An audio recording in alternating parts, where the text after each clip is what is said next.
આગામી ચૂંટણીઓને લઈ જિલ્લામાં રાજકીય માહોલ ગરમાયો છે, ત્યારે વાગરા તાલુકાના ભાજપના પાયાના કાર્યકર અને વર્ષોથી પક્ષને મજબૂત બનાવવા યોગદાન આપનાર અરુણાબેન અશોકભાઈ પટેલે ભાજપ છોડીને આમ આદમી પાર્ટીમાં વિધિવત પ્રવેશ કર્યો છે।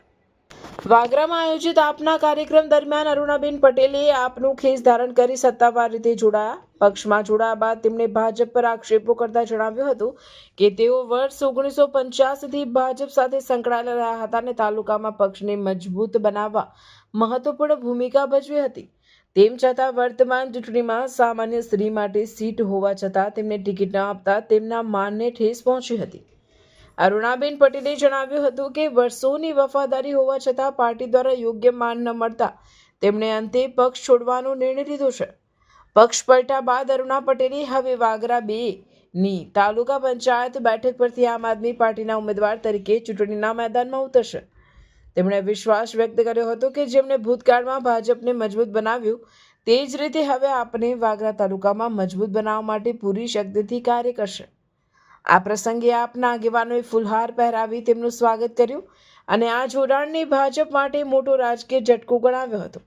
આ ઘટનાથી વાગરા તાલુકાના રાજકારણમાં નવી ચહલપહલ સર્જાઈ છે। હવે આ પક્ષ પલટાનો આવનારી ચૂંટણીઓ પર શું પ્રભાવ પડશે તે અંગે રાજકીય વર્તુળોમાં ચર્ચા તેજ બની છે।